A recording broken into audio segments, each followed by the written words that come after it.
watch the actual official announcement. Hi everyone. Blood Bowl 3 will be releasing on February 23rd, 2023, and you can play it on PC, PS5, PS4, Xbox Series X and S, and Xbox One. A Nintendo Switch version will also be coming at a later date. After years of development and many discussions with you via beta and playtest, the team can't wait to watch you play your first matches. Blood Bowl 3 is the most ambitious game in the series, and its release is just the start of the adventure. One of our goals is for you to play Blood Bowl 3 for many years to come. That's why, after the game's releases, a dedicated team will continue to work on the game to improve its stability and fix any technical issues that may arise. Let's just pause it there. That, for me, is quite important because for those of you who play the tabletop game, you're going to realise that the rule set is evolving. For example, the latest Amazon team that came out had an absolutely completely brand new skill that wouldn't have existed in the game 6 months ago. So the fact that we've got a technical team to support us, that's important. This team will also create new content, add new factions, cosmetics items and features, and support the competitive aspect of the game. We were willing to delay the game's release to meet our quality expectations, and these high standards will continue to guide our vision after launch. We wanted to improve various things that many of the community had feedback on with Blood Bowl 2, including how new factions were acquired after launch. In Blood Bowl 3, it will all be based on a season system. There will be a new season every 3 months, coming with a major update that will add a wide variety of content and features, as well as introducing a new faction, which will be added to the 12 already present at launch, and a new Blood Pass. The Blood Pass consists of 50 reward tiers that you move up through as you play matches. At certain tiers, you unlock free rewards. You can also choose the paid version of the Blood Pass to instantly acquire the new faction and gain access to lots of additional rewards that can be unlocked at each tier. We wanted to implement a system. There is every chance that what you saw there looks like loads of different balls that will be inside the game. So I think what you're going to see is different coloured dice and different balls and stuff like that. That's what that looks like. I genuinely don't know any different, but that's what that looked like to me. System that is more rewarding for you than the DLC system was in Blood Bowl 2. That's why Blood Bowl 3 will be cheaper than Blood Bowl 2 on its release. On the Blood Pass, we'll have lots of content with a variety of rewards to customize your teams and players. We also wanted to allow everyone to enjoy the new faction. Even without upgrading your Blood Pass to the paid version, you can still acquire the new faction for free by reaching the last tier during the current season.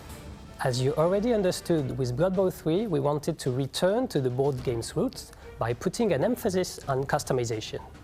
As well as the Blood Pass, there will be many ways to acquire additional items by completing achievements, reaching different levels, and using Warpstone, the in-game virtual currency. You can earn Warpstone as a free reward, and you can also buy it directly. This currency can be spent in the in-game shop, which offers more advanced customization items and options. Please note that customization is optional and purely cosmetics. Your Black Orcs will not hit harder, and your Catchers will not run faster. Customization does not confer any advantage on the field, except having the most stylish team, perhaps. In Blood Bowl 3, more than ever, we want to put the emphasis on multiplayer. Every season will have a competitive component with an official ladder added. This ladder will be in version 1.0 at launch, and a more comprehensive system will be implemented in the following seasons. You can therefore enjoy ranked games against other players of the same level, to climb the ladder and unlock exclusive rewards.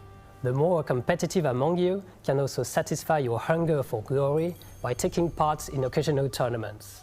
Although we wanted to offer an official ladder, this doesn't mean that we are forgetting the many Blood Bowl communities that continue to compete against each other in previous games. The league system will be there at launch. So they've just said two things there. I'm just going to pause that for a sec. So we've got a public matchmaking, which I think is going to be super important. And we are going to see additional tournaments without any other fluffiness around that.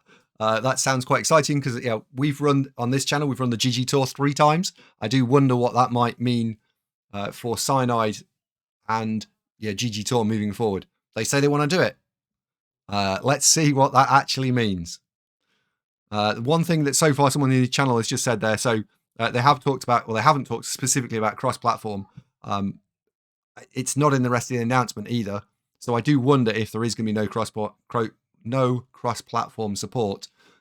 They did talk about it quite heavily at launch, the original announcement. So I wonder if they just couldn't get it. Various tools are also being developed to help organize competitions.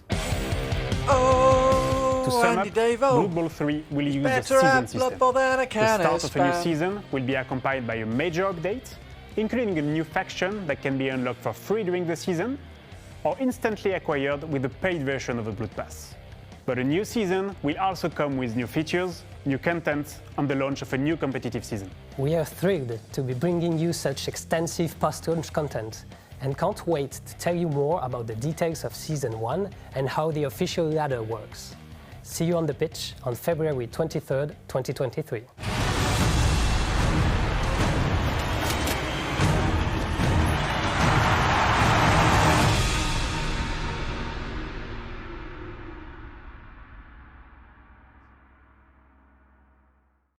So there we have it. That's Blood Bowl 3 official announcement on the 30th of November.